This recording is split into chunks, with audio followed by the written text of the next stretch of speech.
La guerre n'est pas ce que souhaitent les États-Unis. Nous ne voulons pas la guerre maintenant, mais notre patience a des limites. Les mots durs et la colère de l'ambassadrice américaine à l'ONU après le nouvel essai nucléaire de la Corée du Nord. Mais le monde semble bien impuissant face aux provocations de Pyongyang.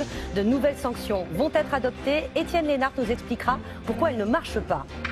Plus de 12 millions d'élèves ont retrouvé les bancs de l'école aujourd'hui. Une rentrée en musique mais pas sans fausses notes.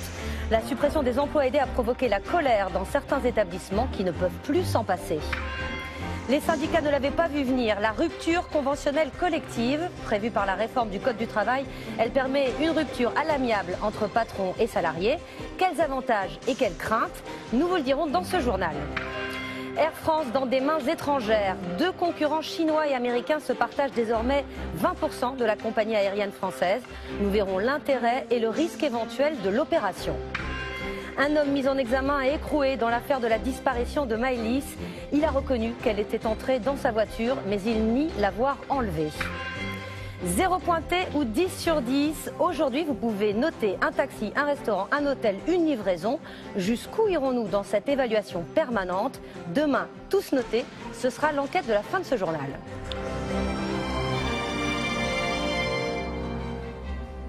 Bonsoir, bienvenue dans le 20h. Que faire face aux provocations de la Corée du Nord? Quelle réplique après le nouvel essai nucléaire de Pyongyang?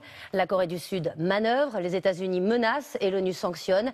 Mais la communauté internationale semble en réalité bien impuissante. Alain Chalvron. C'est la fin de ce journal. Tout de suite, la météo de Chloé Nabédian. Ce soir, vous avez rendez-vous avec vos enquêtrices Risoli et Hill. Merci à toute la rédaction pour son accueil. Merci à Agnès Molinier, la rédactrice en chef, et à ses adjoints. Bonne soirée sur France 2 et à demain.